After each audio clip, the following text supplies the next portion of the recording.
Hello guys! Alam nyo ba na ang ulan na to kagabi pa? Siguro mga 9 o'clock pa lang uulan na dito sa amin. Kawawa yung mga guys, yung mga nasa mababang parte. Kasi, di ba pagka ganito, mas delikado pagka tuloy-tuloy yung ulan. Bumabaha sa kanila. Tingnan nyo guys, doon ha. Doon sa baba na yan. Malamang baha na naman yan. Ganyan.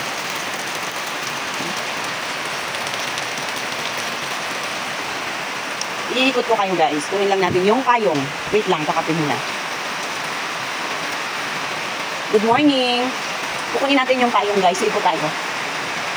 Samahan niyo muna ako mag-tour dito sa ating paligid. Kuha tayo ng kayong. Medyo malaki-laki. Grabe, baha na naman dito sa atin. At malamang walang pasok ngayon ha.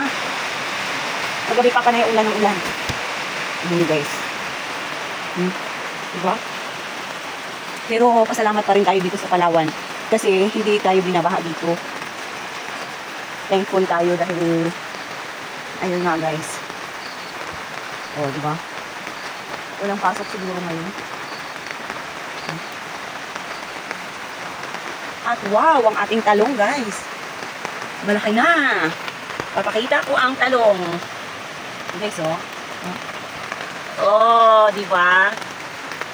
Pwede na yan kunin kaya natin. Kaya lang nag-iisa lang siya. Kung sa bagay guys, meron naman din tayong talong doon na binili kahapon. Kaya ito pandagdag natin. Kunin natin. Isa lang talaga.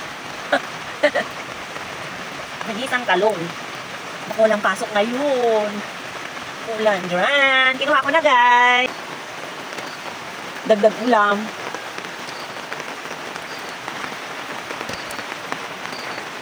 Tapos guys, iikot tayo doon sa kabila. Buti nga wala pang baha oh. Minsan talaga konting ulan-ulan lang dito, bumabaha. Dito tayo doon sa labas guys. Tag-ulan na naman. Hindi pala nakatayo. Aba may bentang. So, ikot tayo guys. Dyan.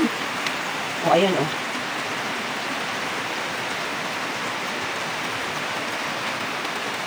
Ang baho ng mga pusali ko pa ganito. Baho, guys.